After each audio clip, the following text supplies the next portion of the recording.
hello everyone, and Happy New Year. I'm glad to see so many faces of you back here, and let's just say welcome back to our new season, our season two of the Fearless Women podcast. It's called Fearlessly You, and we're switching from interviewing coaches to other special ladies in this world. And today I have a very special one with me. Her name is Ariana, and we met actually not too long ago. So what was it? Two months?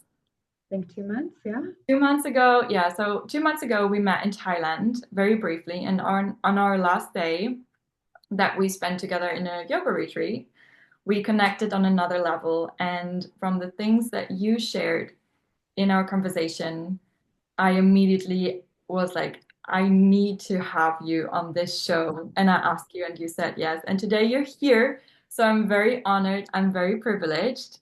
And thank you so much for being here. So, Ariana, I'm just going to hand over the mic. Would you like to introduce yourself? Thank you so much. And it is a privilege, an honor, and a pleasure. So thank you very much for the invitation. I definitely want to celebrate you. It was an immediate connection, and so happy to participate in the work that you and this collective of women are doing to share stories across the world. It's a really beautiful thing. So, hello everyone. My name is Ariana King, and I am coming to you from snowy Canada today. I am a Canadian and British citizen. I am a daughter, a sister, and a friend. I am also a dedicated public servant with an area of specialty in solving complex social problems. I'm also a part time professor specializing in adult education and leadership. And I do some yoga teaching part time as well and specializing in trauma informed movement to heal through breath and body work. So that is me in a nutshell. And I'm also very passionate about fashion and fitness on the personal side. Can see that because I love the dress. I already told you. Yeah. So, you said that you also work in the yoga business and with specializing on trauma. Um, Let me just be very direct with this. Does that have any background of why you went into that field? Yes, absolutely. So, not currently practicing as a yoga instructor, but before the pandemic, did have the privilege and opportunity to work specifically with women in this area. And when I did my teacher training, I was very privileged to work with one of my mentors in a very beautiful women's collective called Heal, Evolve, Thrive. So you guys can check them out. And one of the teachers is also a psychotherapist. So she brought a lens of trauma informed movement therapy.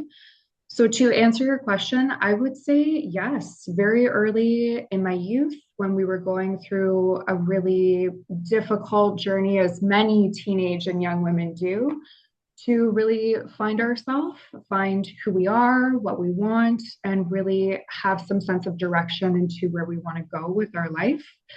I felt a bit lost, if I'm being honest. And I went through a few difficult relationships, friendships, the period of time between leaving high school and deciding what you want to do in higher education or for your profession. And it was really the first thing I found was yoga. And my studio at the time was called Kula. And Kula in Sanskrit means community, which was very apt, very beautiful, because it was one of the first places I think I really was able to find my tribe of people. And through movement practice, I think I was able to release a lot of things that no longer served me, to discover myself and really tap in and connect with who I am, what I really wanted, and find out what serves me through movement. So there was a lot of healing that took place through movement. And certainly, I really do believe what the Bhagavad Gita says, which is yoga is the journey of the self, through the self, to the self. And sometimes you just get a great workout, but other times you get surprises. And through movement, you can release not only physical tension, but also emotional and spiritual tension. And there's just a little bit more space to process and integrate. So that really inspired me. And it's something that I've continued to carry forward as an absolutely essential part of my wellness practice on a daily basis.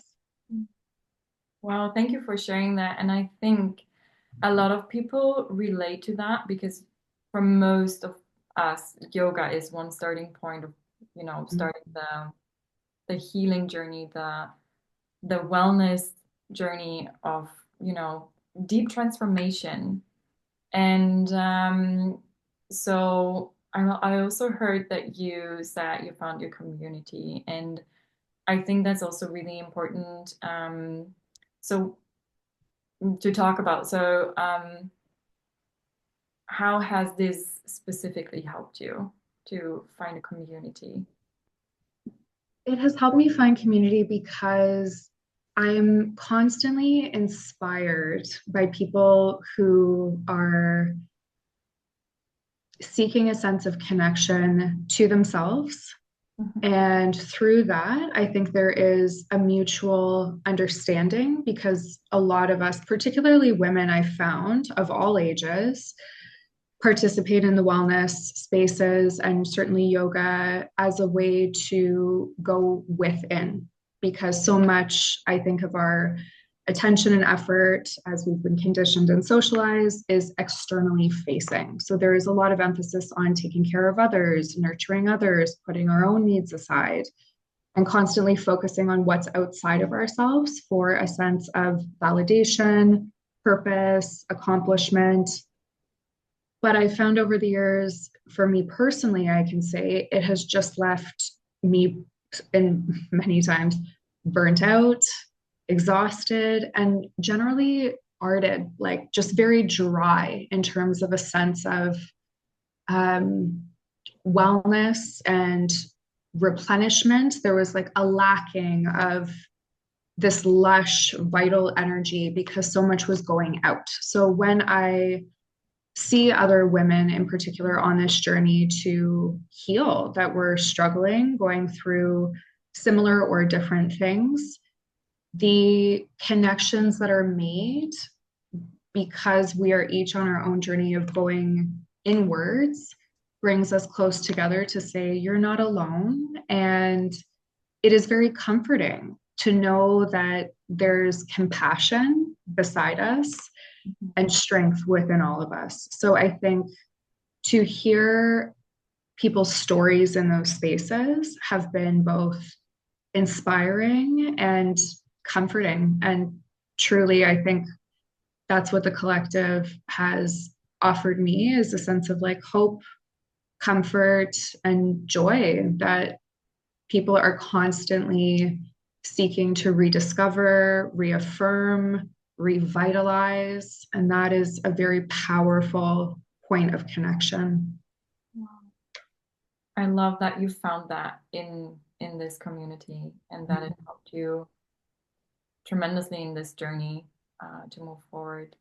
And Mm. um, yeah, I think, you know, a lot of people can resonate with that, that whenever they feel really burned out, they're lacking connection, like genuine connections with other people. And let's just say this is like maybe, I don't know, a bit far-fetched, but what would you say if somebody that is not in the yoga community is maybe struggling with something in their lives and is looking for that connection, for that community? Mhm. Um, how would you maybe say can they approach that? I think that's a great question. I feel this is where a trauma informed movement practice at a very high level can support people. So I think I've worked with women who were survivors of domestic violence in particular. And, yoga doesn't, the word yoga doesn't necessarily resonate with everyone. It can oftentimes feel maybe inaccessible, or there's this image of it being, very westernized, very Lululemon, very commodified, commercialized. Respectful.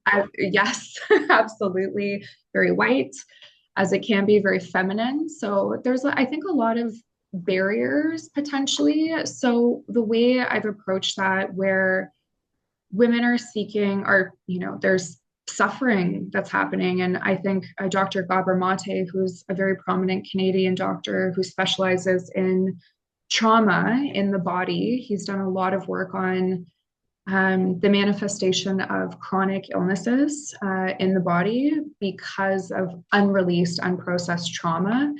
This was something I experienced a lot, both in my wellness practice and in the work that I do more professionally, is just a lot of women who are survivors, who continue to struggle through poverty, and who are looking for connection, but maybe there are a lot of barriers, whether that's systemic barriers, socioeconomic barriers, language barriers. For a lot of, I live in Canada, we have a lot of immigrants and refugees who come here, and the sense of community and connection is essential, especially for women, to not only survive but to thrive. Mm. So what I've always done is we talk about movement, moving your body or moving energy through your body for a sense of release. Once you can release, there is space, space to grieve, space to heal. It's really, how do we unblock anything that is stuck within us? So there are various ways. Very oftentimes we can start, depending on the mood of the room, on your back. Just moving the hips from side to side, or we start standing up and literally just shaking it off like you would do with kids, where you can just move your body in no particular way, and or you just put on like a really good song and you just let people shake it out. So some standing, shaking, we start to move the energy up through the body. And then you'll see people are uncomfortable at first because it's like a bit awkward, especially as adults. Nobody gives us permission to move in these ways. It's all very rigid and postured and held. So it does take a moment. But then, as a facilitator or as a practitioner, a teacher, when you're just letting loose and going, people start to kind of feel it and they're like, oh, okay, I can move like this. I think for women in particular, circular motion is very important. So I oftentimes start sitting cross-legged or sitting in a chair based on accessibility, and just moving the body like a stir stick. So moving the spine, creating some movement for spinal fluid, because this is really the backbone, the central point. This is really where we can start to see a lot of release happen throughout all of the chakras in the body. And it helps release the hips, the sacrum, which is where so many women hold on to emotional and physical tension. Mhm. And anything with the hips, I think 9 times out of 10, there is always a release. Yeah.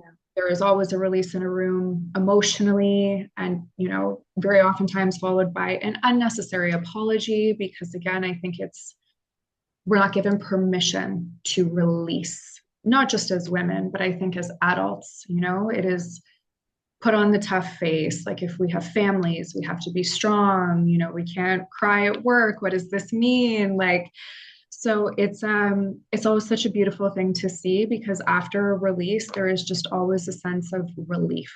And so I would say a very long answer to your question about, if you're not within the wellness community, you do not have to be. It is just, how do you want to let it out? Belt out a song badly, scream in your car, probably not when you're driving, shake the body, move things around, just whatever it takes to just create some momentum of the energy. And that will, I think, propel some creation of space. Mhm. Wow, that's really valuable for sharing that. Thank you. Hmm. So you still do that? Did I hear that correctly? So whenever you feel there's something, yeah, you still. I typically, first thing in the morning, I shake it out. I shake it out because even at night, I find sometimes we're holding things, especially if there's a lot on our minds. I get up and I shake it out. And certainly after a day of work or a day where you have to do a lot of peopling, after pretty much anything, I come home and I shake it out. Even when I'm tired, it's actually a great refresher in the middle of the day. If you're sitting at a desk and you're like, the 2 o'clock slump hits, just get up and start shaking things out. And it actually generates more energy in the body, and you can come back to anything feeling more refreshed. So, yes, absolutely a part of my daily practice still. Nice. I also actually heard that jumping and shaking is like a natural lymphatic drainage It exercise is. as well. So there you Yeah. go. We have like a win-win situation. It is body slapping. It's interesting because children intuitively do it. If you ever look at a baby in a crib, they'll hold onto the crib and they'll be bouncing. So children very naturally have this intuitive mechanism of moving energy through the body, especially when like they're stuck or they're dependent on someone to do a thing. It's a very good way to create momentum in your life and in your body. That's true.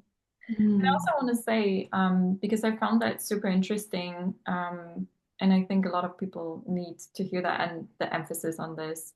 When you said um, we we're not allowed, or people feel like they're not allowed to move in that kind of way. So as a practitioner or a teacher, a facilitator, that you kind of need to lead by an example because so many people they think that they're supposed to be in a certain way and always need to function instead mhm, of letting go. And I feel like, and I remember that it's also what we talked about in Thailand. Um, I mean, we live in a very hustle society, so everybody is just trying to function and to make it work and always push, push, push. And I remember that you also talked about this, and also now you mentioned that you were really burnt out. Um, so yeah, maybe you can guide me through that a little bit more. Yeah, I think um, very early on in my life, I probably modeled a lot of masculine energy because I think that is what's celebrated. And I don't say masculine energy in a gendered term. I mean, we all, I think, embody the duality of energy. We have the light, we have the dark, we have, the masculine, the feminine. I don't believe they're necessarily gendered, but I think when I say masculine energy, I mean directedness, very focused, very structured, very driven. And I see feminine energy to me is to be. Masculine energy to me is to do. Mhm. And so from a very early age, I grew up in a fairly wealthy community. My family was by no means bad off, but we were certainly working class as a family. So I grew up around a lot of affluent kids who had a lot more than me. And I think the emphasis that was constantly reiterated to me was you have to make it and you have to do what it takes at the cost of, yourself. You have to push yourself. That was really a message that I took from a very young age, not from my family necessarily, but certainly from the society in which I grew up in, was that success is celebrated and being strong is celebrated. And as a woman, I also come from a very long line of strong women who are very self-reliant and who made it as single mothers, or my grandmothers who lost husbands in the war or at a very early age and had to continue to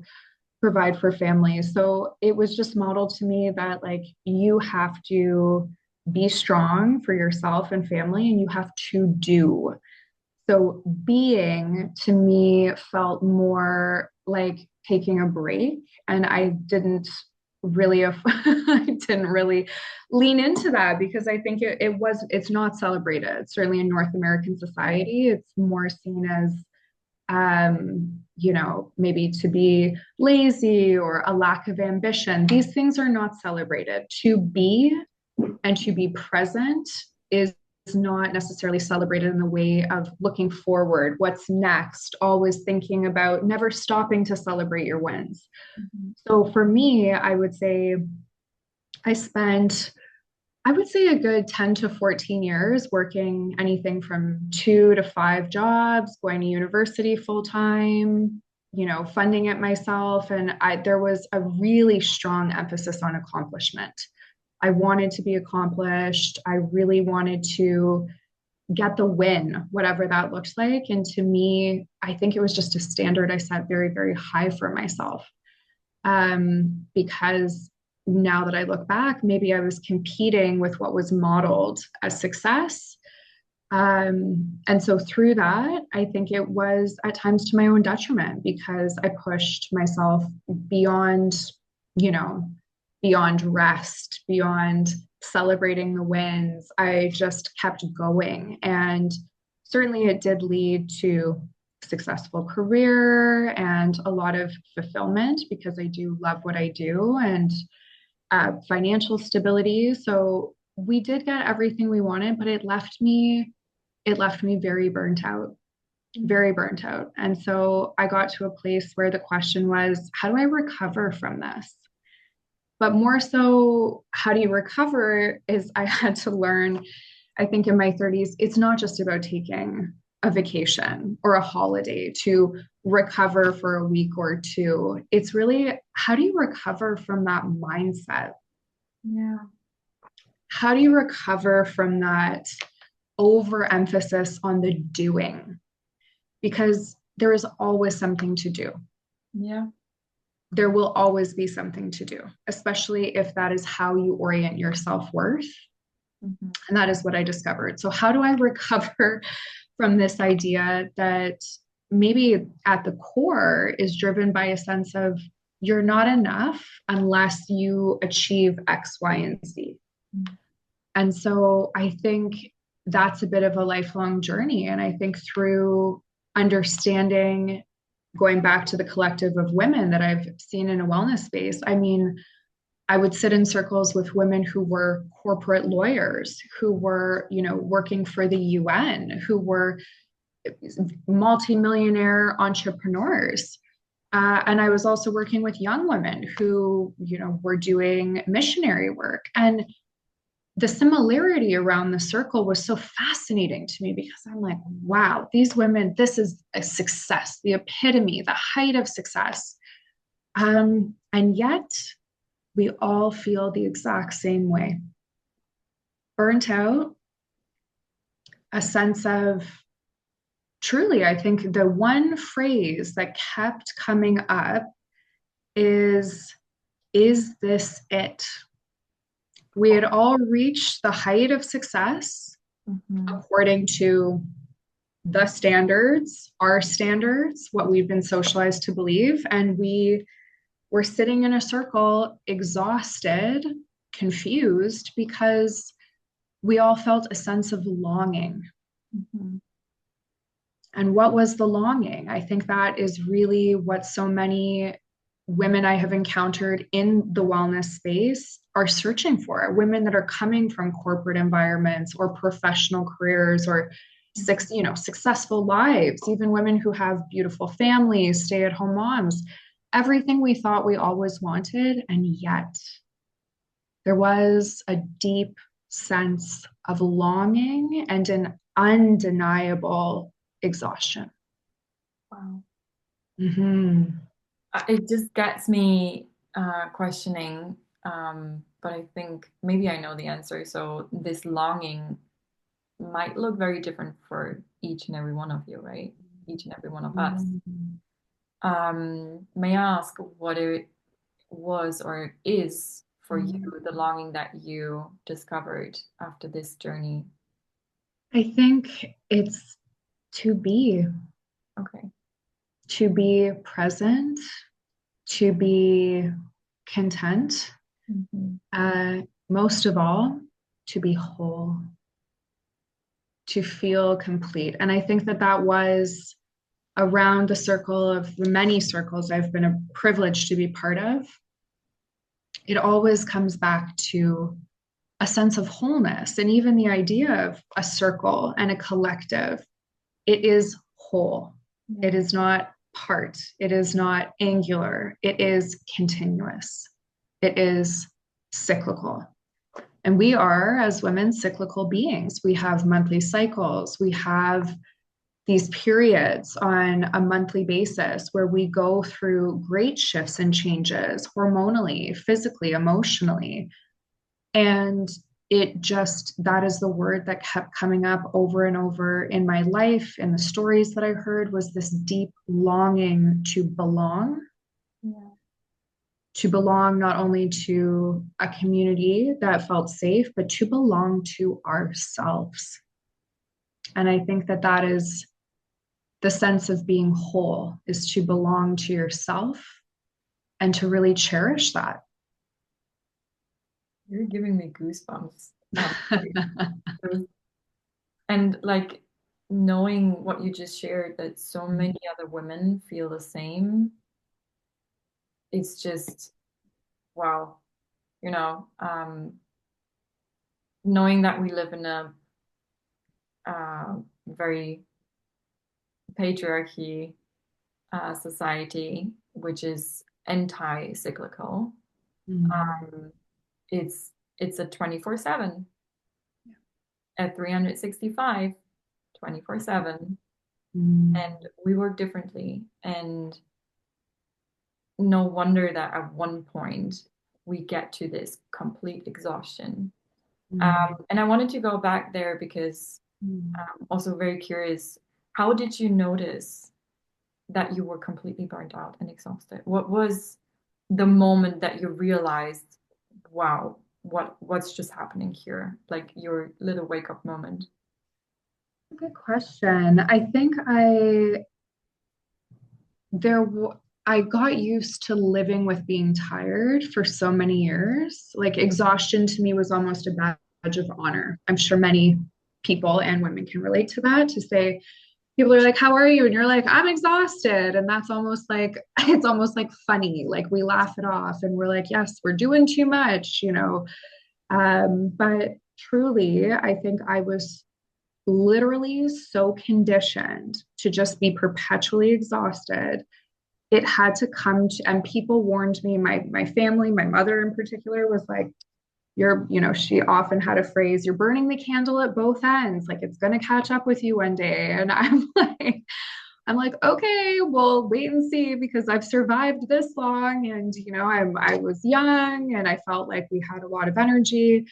But I think really in 2020, of course, that was a huge year globally for so many of us, where so much of the world changed completely. But for me, it was when I started to battle symptoms of an undiagnosed chronic illness, and my body changed almost overnight, and I couldn't understand why. And as someone who really prided themselves on wellness and nutrition and fitness for so many years, I was very confused. I, at one point, had, you know, 5 or 6 doctors consulting with each other. I mean, I took traditional routes, Eastern practitioner routes, holistic practitioner routes. I mean, being in the wellness community, I tried everything. And it was a deeply emotionally, financially, and spiritually and physically exhausting journey to try and get an answer. I just wanted someone to say, this is what it is. And to this day, no one has ever been able to pinpoint it. And I think what I learned in that, again, I was in this place of trying to uncover a diagnosis. I was chasing this answer. I was throwing money at it. I was exhausting myself with getting my hopes up and then being disappointed. And I was battling my own body by, you know, maybe not speaking so nicely to myself about, like, I felt very betrayed. So it felt like I was at odds with myself. And then I realized maybe a year and a half, 2 years in, after just another letdown of people, medical practitioners saying, you're actually perfectly healthy. I think after that, I realized I'm like, you know, my body is my greatest teacher. Mm. And my body knows something is wrong, and I am not listening to it. I am trying to outsource an answer. Wow. And so I realized at that moment, I don't know that it was exhaustion, but I think at that moment I realized I pushed myself too far, that my body was saying, this is enough, something is wrong. Like we're not taking care of we may be taking care of ourselves, you know, but not holistically. There is something fundamentally missing from your very rigorous wellness regime. And it's not physical activity, and it's not nutrition, and it's not any of those things. It is something deeper. And so, yes, it is something much deeper. And although I had been on my healing journey for a number of years at that point, there was something I was not listening. I was not listening to my body. I was tuning out what was convenient in the pursuit of what I wanted, Mm. which was, to do more, to be more, instead of just resting, listening, and listening without having an answer. Because I think that is something I learned too, to listen to yourself. I still was in the place of, okay, tell me something and I'll diagnose it Mhm. for myself. But what are you trying to tell me so we can get an answer? And sometimes it really, I found it is just about acknowledging. Yeah. It's like, So, yeah, it's like the little child that sometimes just wants the attention. And if you don't give it the attention, it's gonna, do more of all of this. yes, But it doesn't necessarily need anything more, just the attention. It doesn't need a solution. Yeah. that is such a good metaphor. And it's almost like what I was doing in that situation was this child wanted attention and I was trying to find a babysitter. I was sourcing. I was like, this child is screaming, and I'm like, I don't want to deal with this child. I just want somebody else to tell me what is wrong with this child. Mhm. So I don't have to listen. I don't have to be. I can keep doing what I have to do, and someone will just tell me what's wrong, and I will solve it. Yeah. But the truth is, I think when it comes to like holistic health, it is not something you can solve. It's not something to be solved. We are not to be solved. How do you just sit with that?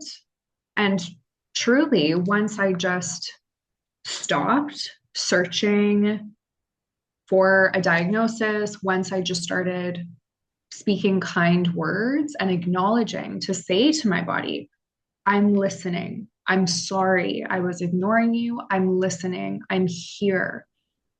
I will be honest. People ask me to this day, especially my friends, they're like, how did you overcome this? Because they were with me on this journey of, real physical pain, real struggle, real symptoms that were inhibiting my everyday life, my activities, the things I enjoyed.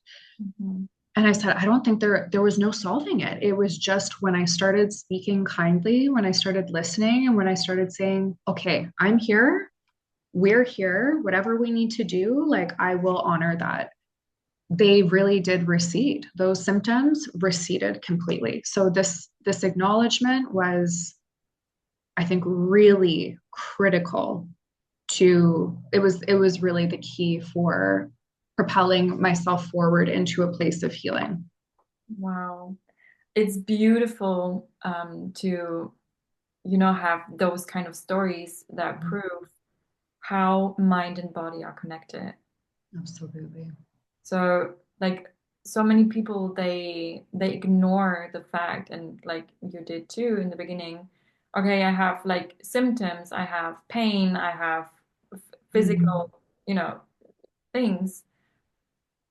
But so many people just ignore that it might be deeper. It might be something that is it the word psychosomatic?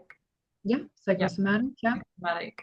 So, and they don't acknowledge that. So I think it's nice to bring awareness to this topic because, Mhm. um, yeah, I think so many people struggle and they try to find like sorry, my English. I'm struggling here. Superficial. They try to like only on the surface. They try to find solutions and not do the actual work. Um, so now I'm like, it's so nice to see that, or like when you talk about this, that you started to listen to your body, that you started to acknowledging it, and giving the space that you needed to truly unfold what was there. Um, how has your relationship now with your body and like your mind body connection has changed? Is it sometimes still off because that like for some people still might be. It's a great question. I think it's interesting because especially for people that are part of the wellness community or that have a background that understand the psychosomatic connection as I had witnessed for many years, it's almost harder maybe because I thought I knew better. And I'm like, oh, yes, it's a mind thing. But, we've done some healing work and like we'll just talk a little over here and we'll just do some meditation. And, I think when we are, have a sense that we are already in a holistic wellness space, it can be even harder to really dive deeper on that. So I think to answer your question, how is my real? I think for any woman, I'm sure this would not be a surprise. I think it's a lifelong journey, the relationship with our body. I would say certainly for myself, I won't speak for all women, but I certainly know from literally every woman I've ever met, personally, professionally, in my practice community, I have never met a woman who has not struggled at some point with self image, her body, feelings of control or a lack of control over it, wanting to change it, just a very sincere challenge with being and acceptance. And I think for young women in particular, it is extremely hard. I found a lot of inspiration for women actually who have gone through menopause, older women who have gotten to a place where, society no longer values their bodies necessarily, their beauty, where they describe menopause as one of the most horrific physiological things they've ever experienced. But I've had women tell me multiple times that it was, in the end, the most freeing experience they've ever had because they don't have to uphold these standards of beauty and control. And I think it's so interesting because, I mean, my generation growing up in like the 90s and early 2000s, late 80s. We got a lot of, in North America in particular, a lot of messages about like heroin chic was the look when I was growing up. So like the Kate Moss, anorexia was very celebrated.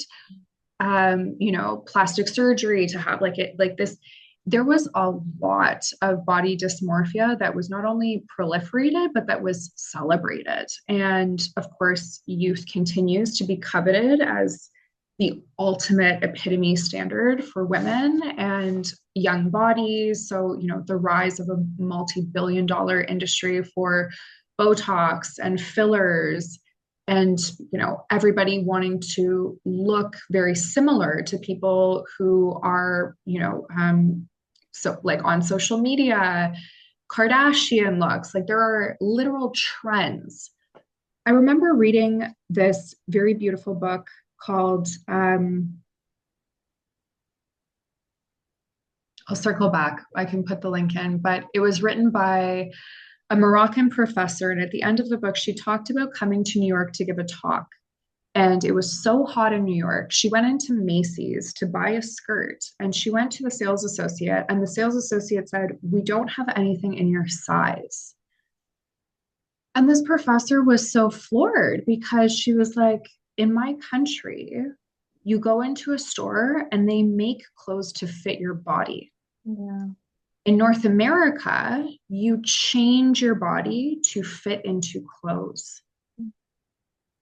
And so I'm sure many of us, myself included, I think I know so many women who have one dress or one pair of pants or something in their closet that they may never fit into, that maybe we had when we were 21, that we are like, if only we could fit into these pants. Mhm. I'm holding on to them because one day, and I think it's a pretty profound realization to think about the fact that we would try and conform our bodies Yeah. to fit into something manufactured, Yeah. something that really has no basis in culture, in reality.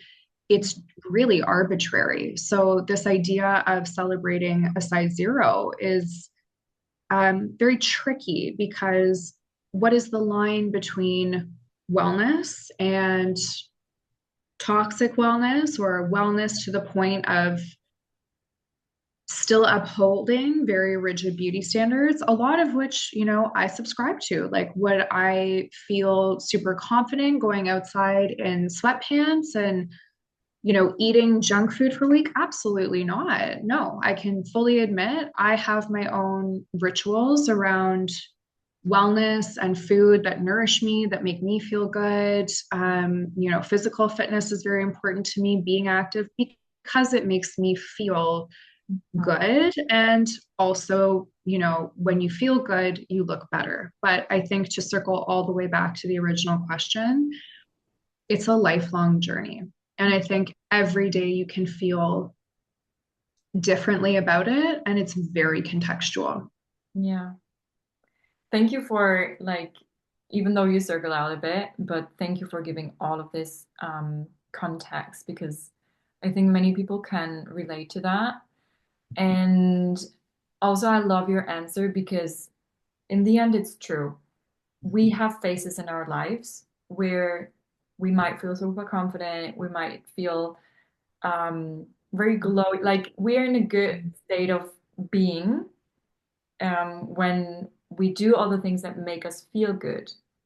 As you said, for most of that, it is movement, it is a good diet, it is the connection. Like all of those things make us feel good, so we look good, we shine that to the outside.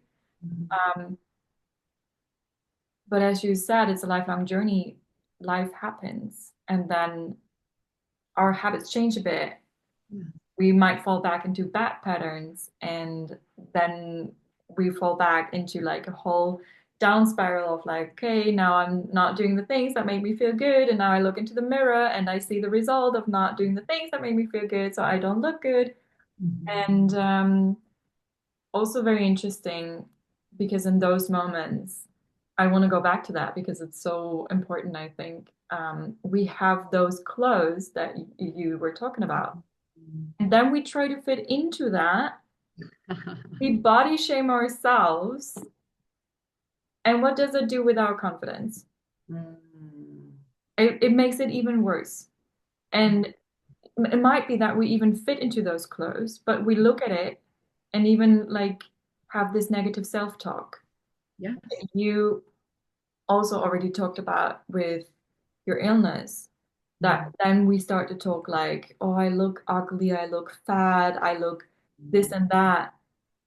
Guess what's that gonna do with your body? Guess what's that gonna do with your mindset, with like your whole being? Um, so I do love that we we went out of that and we're shining a little light on that because so many people, me too, um, we struggle with that. And the mind-body relationship is very unique and it is a lifelong journey. And that's why I love the answer. Like it's so important to always emphasize that, to always go back and be like, it's okay if you have those moments. It's okay that you don't always love yourself, but then you go back and you're like, okay, I know the things that serve me, that nourish me. I just need to get back on track and I know that I will feel better. So yeah, thank you for going around that. Um, so I wanted to go back a little bit about the confidence. So because from what I hear, it's maybe something that you struggle with too. Confidence.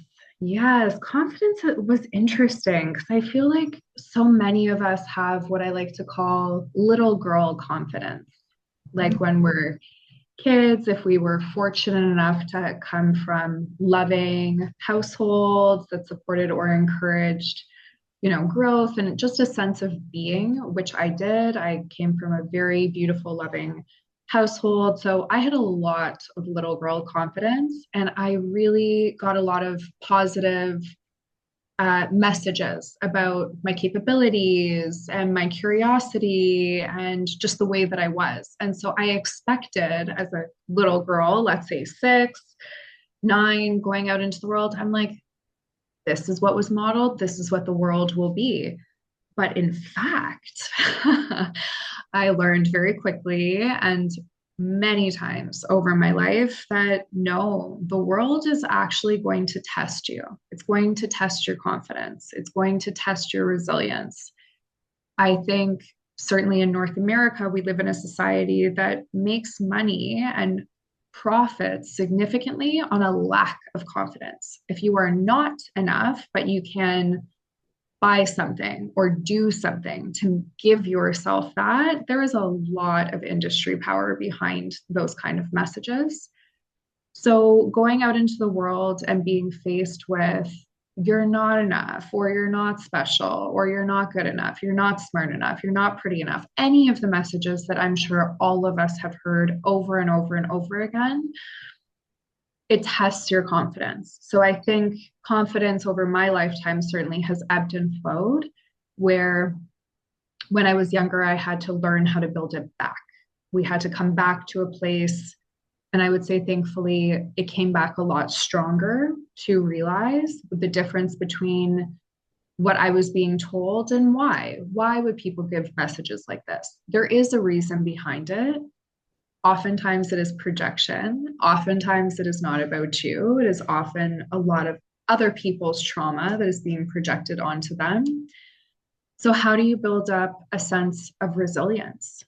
How do you build up, shore up that confidence without becoming guarded or shrouded and defensive and bitter about things? Because there is, I think, a fine line between creating resilience and putting up walls or barriers to not let people in, to be too protective. And that limits your ability to be vulnerable, which to me is absolutely essential to cultivating confidence and to building community. And so I would say find your people. It may take time, but it is certainly quality over quantity. And look at what you have for yourself, like the good, the bad. What is your story? Where did you come from? Open that up and really, what can you work with?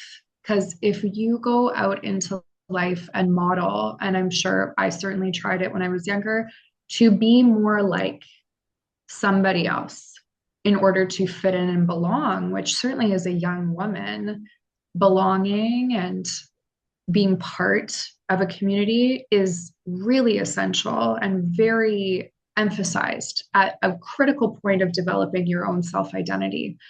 So there's a lot of sacrifice I'm sure we've all made in order to belong, sacrificing a part of our authenticity in order to fit in order to feel part of something, because ultimately that rejection of ourself can give a sense of validation to belonging to something, to belonging somewhere. But truly, we will never be able to have real confidence without true authenticity. And so it is a really difficult journey, but through just finding what am I good at in terms of not just the good, but like what was I critiqued for. You Mhm. know, curiosity, being outspoken, having curly hair, what are those things? And like, how do we leverage them as your strengths to be part of like this incredible tapestry that is the fabric of your own experience, that is unique to you, that is authentic to you? Mhm. Because once you shore that up and you are clear on who you are, nobody will ever be able to take that away from you again. Mm-hmm. Beautiful message. And you know what?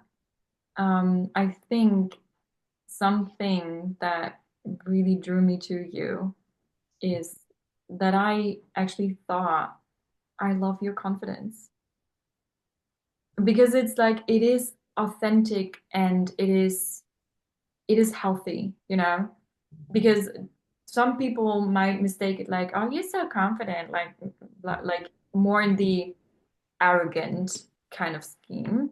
But no, I was like, wow, I love your confidence. I feel really drawn to it. And I think now that we talked about it, it's because it was built up from like the core. It was it was not just, you being super privileged in life and everything came to you and you're like, hey, like blah blah. No, it was earned. It was built up. And I think that is really inspiring. So I wanted to share that because I think I haven't said that to you before. But yeah, I think like a healthy confidence is super important in life. And you did well to get Thank there. you very much, Sophia. I would also say with confidence, and I don't know, like you can to a certain extent, when they say fake it till you make it, I think what that means is to build up this confidence, especially having gone through, if you go through hardship in life, you go through relationship breakdowns, you go through friendship breakups, big transformation periods, body changes, anything like that.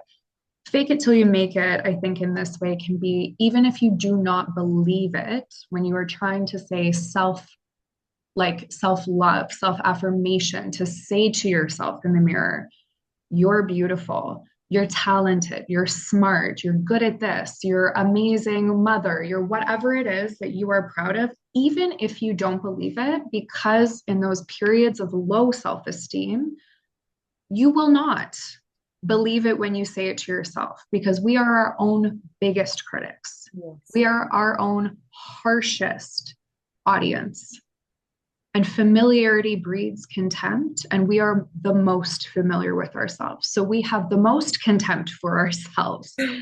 So fake it till you make it means say it to yourself until you believe it. Even if you're like, oh, okay, like it's just a, self affirmation, say it until you believe it because you will get through to yourself over time with practice.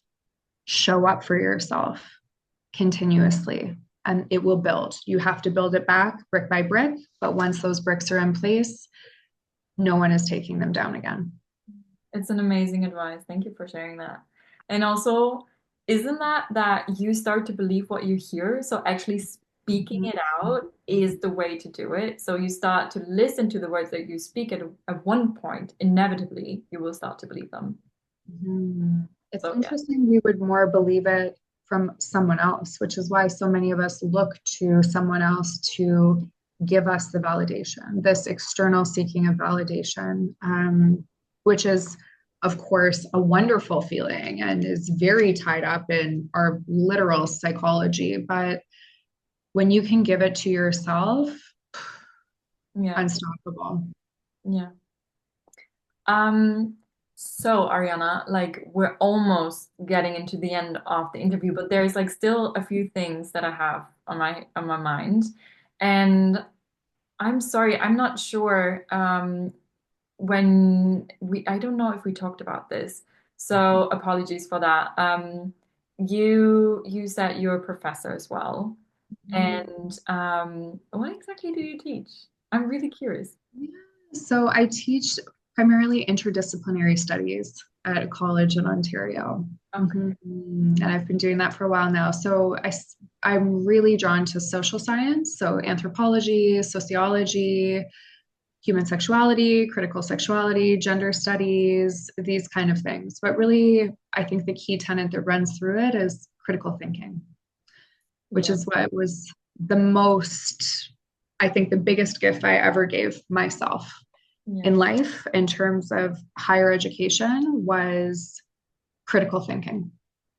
If there was nothing else I think people can take away from post-secondary education, it would be that one skill, how to Wow. think critically. So I love that. Honestly, and maybe that's why I enjoy our conversations so much because I can feel it of how you see the world, of how you see certain topics, of how what you've experienced.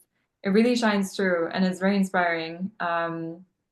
So it's really cool. I actually, sorry if we talked about it, but if I forgot, but I wanted to clarify because super interesting. So cool.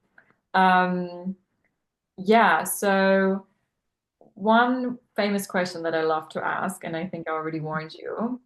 We talked a lot about your journey, about the challenges that you faced throughout your life.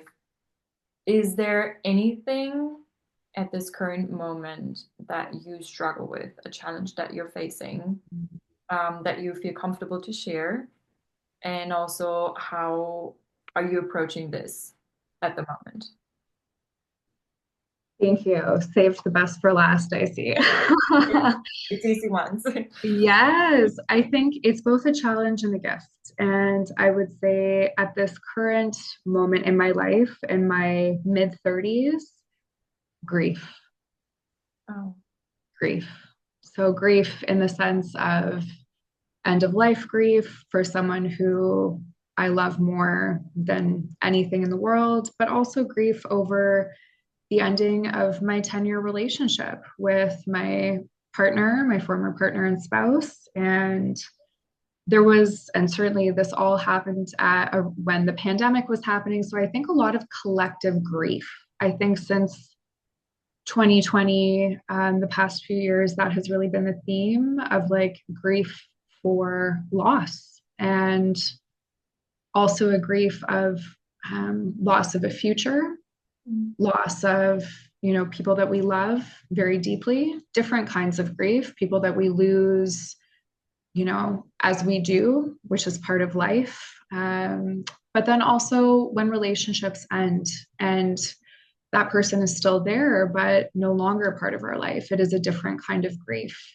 yeah. And so I think through grief, um, it is absolutely an extremely uncomfortable process, not something easily navigated. And certainly, I don't think in North America in particular, we have a culture that holds us and supports us in grief. It is more like an unspoken get on with it, like have your few days off to do what you have to do, and then nobody wants to talk about it. People will often say things like, I'm so sorry, or, sorry for your loss. And I think the idea of loss is very interesting because it is very much tied with our identity.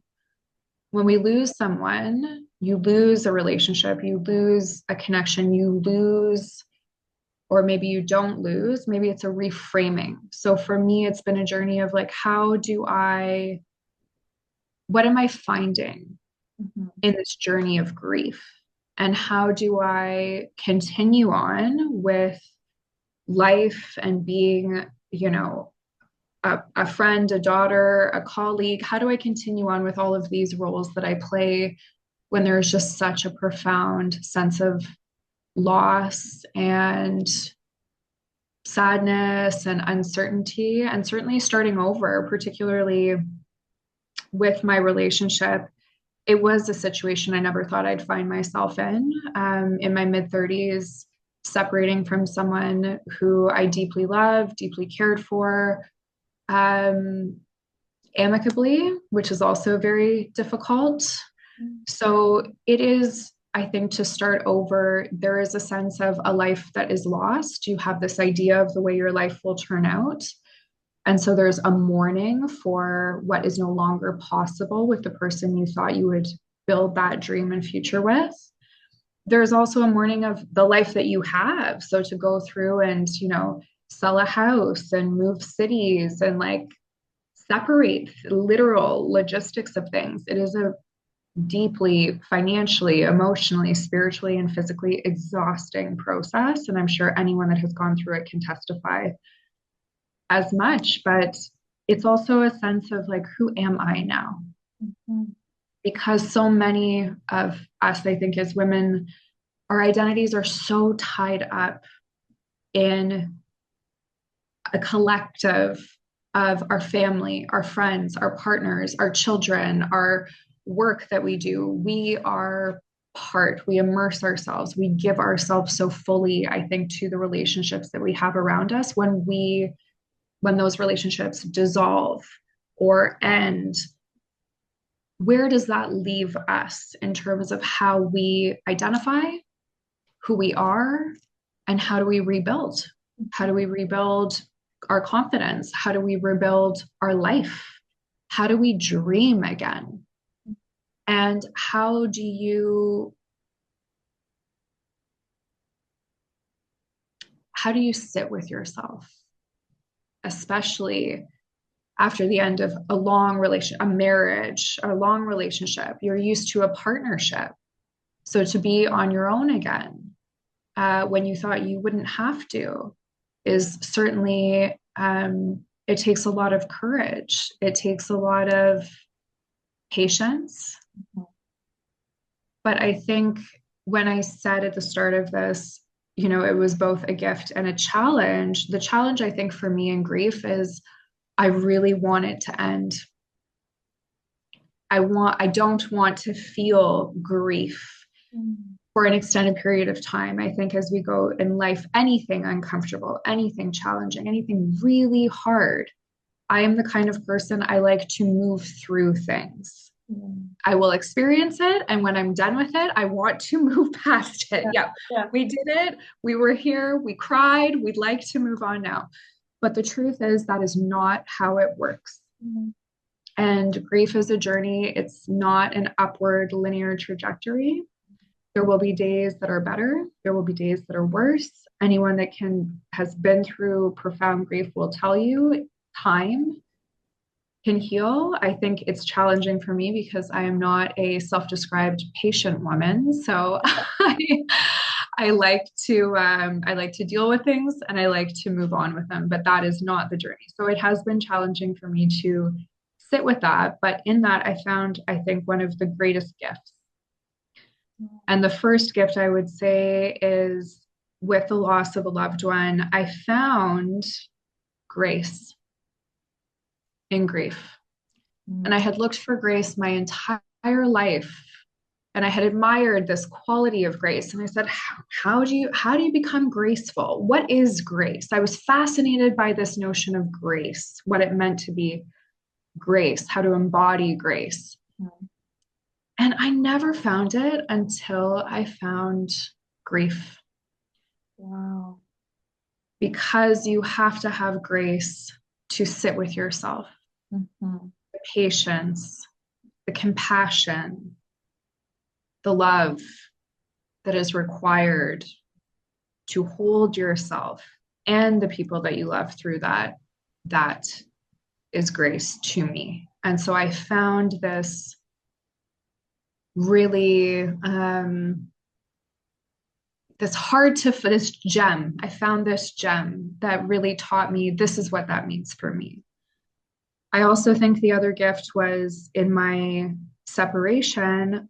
I really had no idea I knew I was strong, but I had no idea how strong I was until I came out the other side of that. So that is, I think, in life, as we go through difficulties, we go through periods of deeply painful transformation, whatever that looks like for us, whether it's loss, whether it's healing, whether it's reinvention. For many of us, separation is all of those things. That is really a surefire way to shore up confidence and certainly I am able to now look at myself in a different light and say, like, wow, wow, like I surprised myself. I did. Yeah, I really did. And I'm not often one for surprises, but I think it was a profound sense of joy for me to say it's never too late to start over. And what I could certainly say to your audience, for any woman listening out there, not only is it not too late to start over, but your life is worth it. You are worth it. And there is absolutely something beautiful waiting for you on the other side. So keep going. Wow. I'm just gonna let that sit for a second because it's deep, and thank you so much for being so vulnerable and sharing about that, about grief, um, especially because I think it is a topic that um, accompanies many and is, as you already said, like kind of silenced down so many ways. A lot of people are not able to talk about it. And yeah, so I think it's very inspiring to see how, even though it is so challenging, you shift your mindset to see the good out of that, to take something that it is a gift for you. And I love that you said it is a gift, even to you, um, because I think it can help also so many people to realize that there's good in the bad. If I could say it in a nutshell, Sophie, I think, that was a long answer, but in summary, if you are ever suffering great pain because of loss, this is a gift because the price of great love is great pain. And so if you are suffering, it is because you were blessed to love so deeply, and merely to have that capacity, that privilege, that opportunity to have that in life. That pain is a blessing because you had that opportunity and you had that great gift to love someone, something so deeply. That is another way to look at it. Exactly. You're gonna make me cry, but I mean, honestly, it only proves that you're not numbing yourself from emotion, because how are you, as you said, how are you supposed to feel utmost happiness if you don't feel the pain? You We cannot have would one never without know. the other. Yeah, we would never know because we need the balance. We need the duality. Yeah. You would only ever feel great pain if you had great love. Yeah. Mm. That really landed. Not gonna lie. Well, thank you so much for sharing that. It really means a lot. Also the wisdom that you shared to the audience. So without further ado, I could do this all day because I think like I'm Yes. honestly I'm learning so much, and it's so interesting and so inspiring to hear your perspectives and your opinion about things and like your life and the things that you've gone through. There's so much that I take away from. But unfortunately, we have kind of like a time frame. Yes, yes. So I would move into the closing sequence of the interview and would very much like to ask you, who are some fearless women in your life, Ariana, that have inspired you? Mm, great question. Definitely my mother. Absolutely my mother and my grandmothers. They taught me strength, and I stand on their shoulders, their sacrifices. They built a runway so I could take off. Great. You know, it makes me emotional too. They Well, are the ones, and I stand on their shoulders today. Secondly, I would have to say one of my most inspirational women is Maya Angelou for her words and her value of love. It has taught me so much, and her words have touched my heart many, many times over. And finally, I think I would say, mm, there's so many good ones, but I think in terms of leadership, Jacinda Ardern, the former Prime Minister of New Zealand, I think an inspiring woman because she showed you can exhibit great strength and profound leadership in embracing our feminine side and embracing compassion and really owning what it is to leverage the strength of being soft and compassionate with people during major crises that could have been dealt with in many different ways. But so Jacinda for her leadership. Mm. amazing. Um, yeah, really good answers. Also really emotional. So. And the next question is one that is supposed to be very lighthearted. So Mm. don't think about it too much. But if your life was a movie, what would the title be? Oh, good question. You got this, girl. Honestly, that's so you. Oh, that's so Yeah. you. Yeah. I don't know you for a very long time and we only met briefly, but yeah, that's so you. I'm glad that landed. Yeah. Amazing. Yeah, I got this. Yeah, nice. Um, and finally, so you already shared one message that you send out to our audience. If there's anything else or you want to emphasize the one that you already shared, um, is there anything that you would like to say to the viewers of this podcast that you Mhm. want to give with them on their way? Mhm. Yeah, I think to just say really to reiterate the same message. I think Sophie, like it's never too late and keep going because you're worth it. I love that. Just short and on point. Yeah, Yeah, it's true. I love that. Never settle. There's a big, beautiful life, and we only get one. So keep going. There's a lot of beauty to be had. Yeah. It's a beautiful way to end this interview. Mhm. Before we do, we already talked about this. So, if people would want to reach out to you, Mhm. like you're not a public figure. So, if anybody is interested, reaching out with to Ariana, you can do that through us.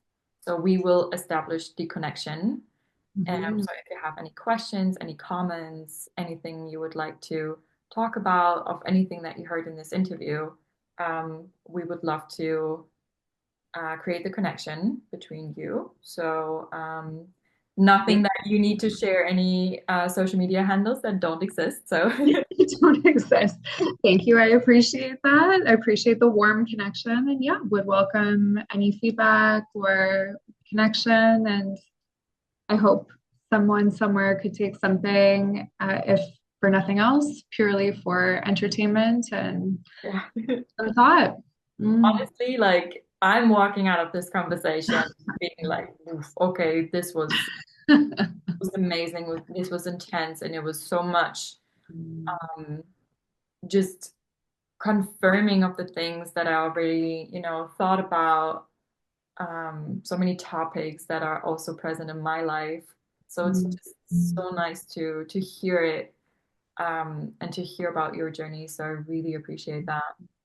Um, Ariana, it was like it was bliss. It was honestly, I'm so grateful and I'm so thankful that you agreed to come to this podcast and share your time, your energy, your story with us, with me, with the audience.